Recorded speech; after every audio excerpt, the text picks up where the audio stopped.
ఒంగోలు నగరం గుంటూరు రోడ్డు వద్ద గల పోతురాజు కాలువలో జరుగుతున్న పూడికతీత పనులను స్థానిక ఎమ్మెల్యే దామచల జనార్దన్ రావు పరిశీలించారు. అక్కడ బ్రిడ్జి కిందకి వెళ్లి పనులను పరిశీలించారు. పనులు జరుగుతున్న తీరును గురించి నగరపాలక సంస్థ కమిషనర్ వెంకటేశ్వరరావును అడిగి తెలుసుకున్నారు. అనంతరం ఎమ్మెల్యే దామచల జనార్దన్ మీడియాతో మాట్లాడుతూ తాము గతంలో అధికారంలో ఉన్నప్పుడు 89 కోట్లతో పోతురాజు కాలువ ఆధునీకరణ పనులు మంజూరు చేయించడం జరిగిందన్నారు. ప్రభుత్వం మారిన తర్వాత రివర్స్ టెండర్ ద్వారా 62 కోట్లు చేస్తారని అన్నారు. గత ప్రభుత్వం దాని డబ్బులు తినేసి వర్క్ క్యాన్సిల్ చేసిందని అన్నారు. ఒంగోలుకు ప్రధాన డ్రైనేజీ కాలువైన పోతురాజు కాలువ నగరంలోని 7 ప్రాంతాల గుండా వెళుతుందని అన్నారు. రాబోయే వర్షాకాలాన్ని దృష్టిలో ఉంచుకుని పోతురాజు కాలువలో పూడికతీత పనులు చేపట్టినట్లు తెలిపారు. అనేక సంవత్సరాల నుండి కాలువ వెంబడి ఇళ్లు కట్టుకున్న వారి జోలికి వెళ్లమని తెలిపారు. ఎక్కడన్నా 1-2 ఇళ్లు కాలువకు ఇబ్బందిగా ఉంటే వారికి ప్రత్యామ్నాయం చూపించి తొలగిస్తామని తెలిపారు.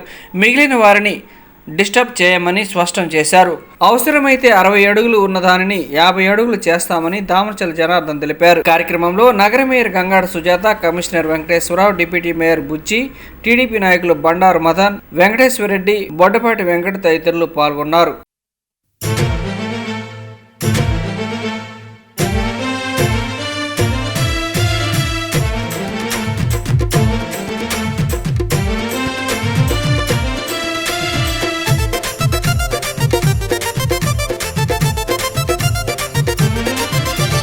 దామచర్ల జనార్దన్ ప్రజల కండగున్నడు, ఒంగోలు అభివృద్ధిని చేయముందు నడిచెను. పేదలాభివృద్ధికి పాటుపడత ఉన్నడు, నిరుద్యోగ యువతకు చేయుతనిస్తున్నాడు. ఎమ్మెల్యే చేసిన పనులు ఓయన్నలార కళ్ళ ముందు కనబడుతున్నాయి.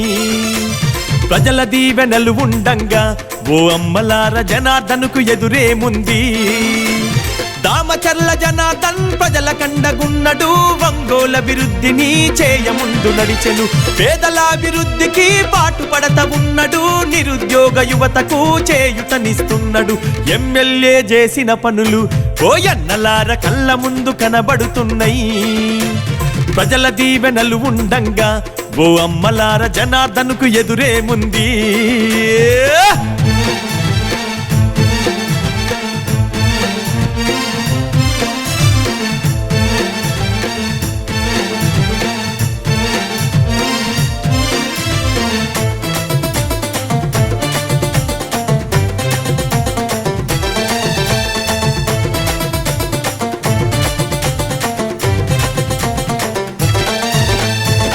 నాటి పాలకులు పరిపాలించిన తీరు అభివృద్ధన్న మాట ఎక్కడ కనబడలేదు.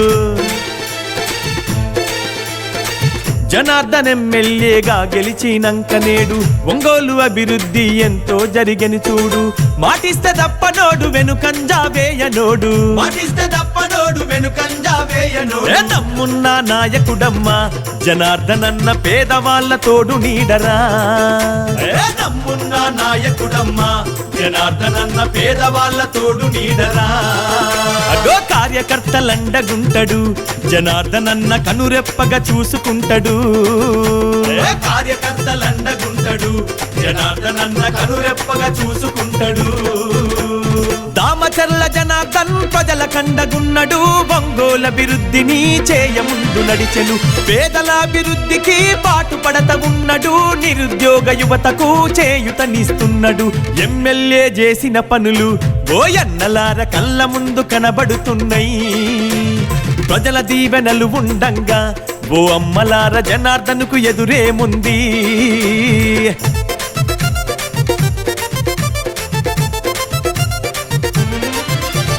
సూరారెడ్డిపాలెము, మొటుమాల, పొందూరు, త్రోవగుంట, కరవది, మద్రాసు, కలకత్తా వైపు రోడ్ల అభివృద్ధిని చేయించెను మన అన్న. ఒంగోలు అభివృద్ధికి నాంది మన రోడ్లన్న. కారు మంచి తముకల మొటుమాల వంతనేసే, కొత్తపట్నం నల్లబాగుపై జనార్దన్ అన్న వంతెన నిర్మించినాడురా. కొత్తపట్నం నల్లబాగుపై జనార్దన్ అన్న వంతెన నిర్మించినాడురా.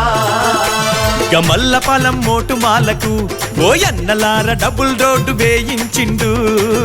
గమల్లపాలెం మోటుమాలకు ఓయన్నలార డబుల్ రోడ్డు వేయించిండు.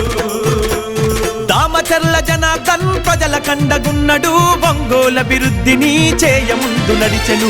పేదలాభివృద్ధికి పాటుపడత ఉన్నడు, నిరుద్యోగ యువతకు చేయుతనిస్తున్నాడు. ఎమ్మెల్యే చేసిన పనులు ఓయన్నలార కళ్ళ ముందు కనబడుతున్నాయి. ప్రజల దీవెనలు ఉండంగా ఓ అమ్మలార జనార్దన్కు ఎదురేముంది.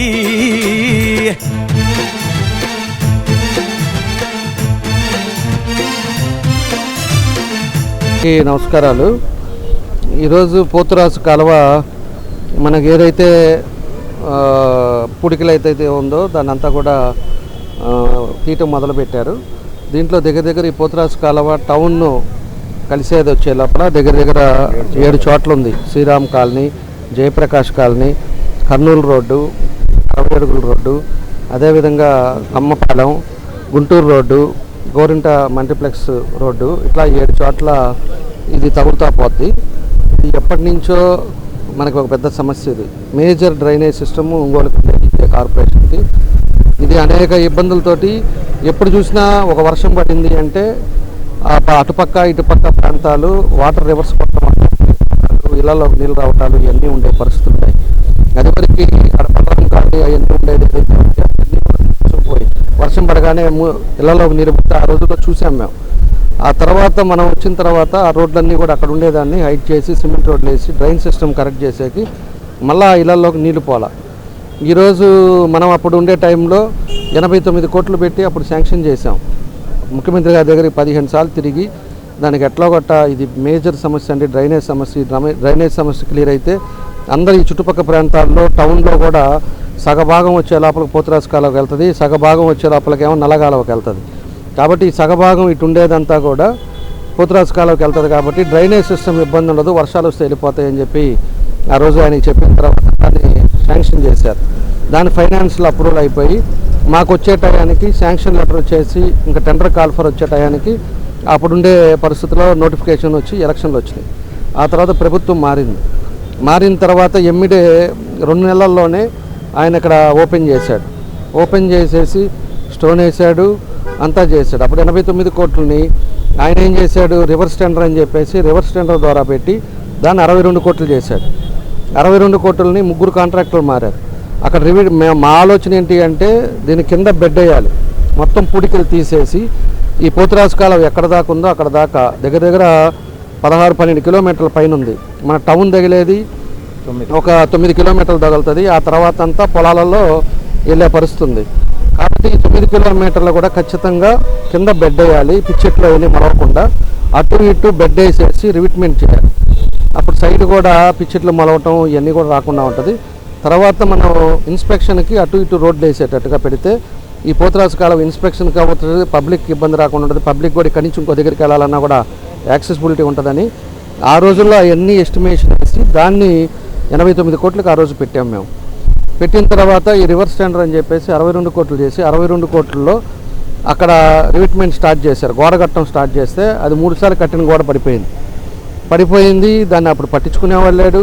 ఆ ముఖ్యమంత్రి అట్టే తయారయ్యాడు, అక్కడ ఉండే వ్యవస్థ పట్టించుకోలేదు, ఇవన్నీ జరిగింది. ఆ తర్వాత 3 కాంట్రాక్టులు మాట్లాడి వీళ్ళు మేజర్ మనం పెట్టినదంతా ఈ 9 కిలోమీటర్లకే టౌన్ ఇబ్బంది అని చెప్పి టౌన్కి పెడితే వాళ్ళు ఏం చేశారు, అటుపక్క ఈజీ కాబట్టి అటుపక్క ఎర్త్ వర్క్ చేసుకుంటా అటుపక్క నుంచి వచ్చారు. అటుపక్క నుంచి వచ్చేసి 44 కోట్లు డ్రా చేశారు అప్పుడే. దాని ఆ ఎర్త్ వర్క్ అయితే ఈజీగా ఉంటుంది కాబట్టి కాలువ తీయటం కట్టేయటం అట్లా చేసుకుంటూ వచ్చారు. ప్రజలు ఇబ్బంది పడుతుంది, ప్రజలు ఇక్కడ ఫేస్ చేస్తుంది. మన ఇంటెన్షన్ కూడా ఈ 9 కిలోమీటర్లు క్లియర్ అయితే మొత్తం కూడా బయటకు వెళ్తుందని మన ఉద్దేశం. వీళ్ళు అట్నుంచి వచ్చేసి దాని డబ్బులంతా తినేసి ఈరోజు దాన్ని వర్క్ కూడా లాస్ట్ క్యాన్సిల్ చేశారు. తర్వాత మన కార్పొరేషన్లో ఒకసారి రీఎస్టిమేషన్ వేపిస్తే రీఎస్టిమేషన్లో దగ్గర 150 కోట్లు వచ్చింది. ఈరోజు మళ్ళా కూడా ఇంకోసారి ఇరిగేషన్ వాళ్ళ చేత కూడా వేపిస్తాం. అది కూడా ముఖ్యమంత్రి గారు 4 సార్లు చెప్పాము, అసెంబ్లీలో మాట్లాడాను, అసెంబ్లీలో కూడా ఉంది. కాకపోతే అక్కడ ఉండే ఫైనాన్షియల్ దీనివల్ల ఇబ్బందులు పడుతూ ఉన్నాయి. దానికోసం అని చెప్పేసి రేపు వర్షాకాలం వస్తుంది, ఇబ్బంది వస్తుందని చెప్పేసి మన కమిషనర్ గారు కానీ మేయర్ గారు కానీ మన కార్పొరేటర్లు మన వాళ్ళంతా కూడా కూర్చొని దీన్ని ఏం చేస్తే బాగుంటుంది. ఇప్పుడు వాళ్ళు అక్కడి నుంచి శాంక్షన్ అయ్యేదాకా లేట్ అవుతుంది కాబట్టి మనం మినిమం ముందు ఎక్కడైతే డీసిల్టేషన్ మనకు ప్రాబ్లం లేకుండా అవన్నీ కూడా పుడికలు తీసేసి అవన్నీ కూడా సైడ్ వేసేసి దాన్ని అన్నీ చేయడానికి ఈరోజు చేస్తూ ఉన్నారు. దగ్గరికి ఇప్పటికి 10 రోజుల నుంచి స్టార్ట్ చేశారు. ఇప్పటికి 16 లక్షల రూపాయలు దీని మీద ఖర్చు పెట్టారు. మనమే చూసాం. ఈరోజు నీట్గా అటు ఇటు బండేస్తా మొత్తం క్లీన్ చేసుకుంటూ వస్తూ ఉన్నారు. ఎక్కడికెక్కడికి లైన్స్ ఉన్నాయో, ఎందుకంటే 44, 38, అదేవిధంగా 45 ఈ డివిజన్స్ అన్నీ కూడా తగులుతాయి. ఇక్కడికి వచ్చాక 49వ డివిజను, 48వ డివిజను అన్నీ కూడా తగులుతాయి. కాబట్టి వాటి నుంచి వచ్చే మురికి నీళ్ళు కూడా అన్నీ కూడా దీంట్లోకి వస్తాయి. కాబట్టి ఇవన్నీ కూడా క్లియర్ చేసుకుంటా, అక్కడ ఉండేవి కూడా క్లియర్ చేసుకుంటా వచ్చినప్పుడు ఆ వాటర్ అటు నుంచి వచ్చేవి కూడా అన్నీ కూడా పోతురాజుకాలలో పడేటట్టుగా ఈరోజు మన డిఈ గారు ప్రత్యేకంగా దీని మీద దృష్టి పెట్టి ఆమె కూడా దీని మీదే కాన్సన్ట్రేట్ చేస్తా ఈరోజు మొత్తం కూడా తీపిస్తూ ఉన్నారు. మనకు స్టార్టింగ్ దగ్గర నుంచి మళ్ళీ మన ఎండింగ్ వరకు కమపాలెం దాటే వరకు నీట్గా ఇట్లానే ముందు తక్కువతో ఇప్పుడు 16 లక్షలు అయింది, రేపు 50 లక్షలు అవ్వచ్చు, 60 లక్షలు అవ్వచ్చు. మినిమం ఖర్చుతోటి కట్టలు నీళ్ళకి ఇబ్బంది రాకుండా రేపు పెద్ద వర్షం పడ్డా కూడా దాన్ని మినిమం స్టేజెస్ది ఈరోజు చేసుకోవటం జరుగుతూ ఉంది. కాబట్టి ఇవన్నీ కూడా పనులు జరుగుతూ ఉంది.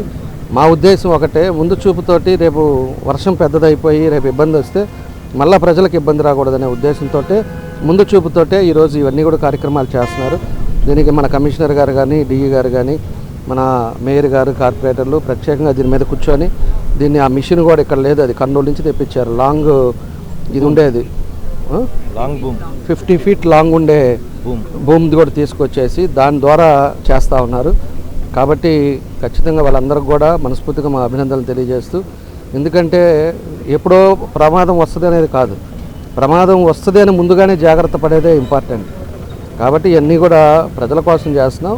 దీన్ని అన్నీ కూడా క్లియర్ చేస్తే రేపు వర్షాలు పడ్డప్పుడు ఇబ్బంది లేకుండా ఉంటుంది అనేదే మా ఇంటెన్షన్. కాలువల చుట్టూ మేము ఆ రోజు చెప్పా, ఎన్నికలప్పుడు ఇక్కడ ఉండేవాళ్ళు కొంతమంది అది వాళ్ళు అప్పుడు కావాలని అపోజిషన్ వాళ్ళు మీ అన్ని ఇల్లు తీసేస్తారు రేపు వచ్చిన తర్వాత అని కూడా ప్రచారం చేశారు. అప్పుడు మేము చెప్పాం, ఎక్కడన్నా 1-2 ఇల్లులు బాగా దగ్గరగా ఉండి కాలువకి ఇబ్బంది అయితే వాళ్ళకి ఆల్టర్నేట్ మనం చూసి చేస్తాం. మిగతా వాళ్ళు ఎవరి డిస్టర్బ్ చేయం. ఎందుకంటే ఈ కాలువ రివిట్మెంట్ చేసి బెడ్ వేసుకొని పోయేది. అవసరమైతే 60 అడుగులు ఉండేది 50 అడుగులు చేసుకొని మేము వెళ్తాం తప్పితే అక్కడ ఉండే నివసించే వాళ్ళని, ఎప్పటి నుంచి ఉండే వాళ్ళని డిస్టర్బ్ చేయం. వాళ్ళకి అసలు ఆ ఇబ్బందులు తీసుకురావు. ఇప్పుడు మళ్ళీ తీస్తున్నారులే అని చెప్పి ఎవడన్నా గుడిసెలు వేసుకున్నారంటే మాత్రం ఖచ్చితంగా మరుసటి రోజు పగలగొడతాం. అది మాత్రం జరుగుతుంది. ఎప్పుడు కూడా అబ్జర్వ్ చేయమని చెప్పాం. మేము కూడా ఈ తీసేస్తున్నారు కదా, రోడ్డు బాగుంది, ఇలా ఒకటి వేసేసుకుందాం అనే ఆలోచనకు మాత్రం వెళ్తే మాత్రం అది మీ తప్పు అవుతుంది. ఉండే వాళ్ళని మాత్రం మేము ఎవరూ డిస్టర్బ్ చేయం. దానికి తగ్గట్టుగానే కొంచెం ముందుకు వచ్చి కాలువను చేసుకొని పోతారు. ఇదండి. Thank you.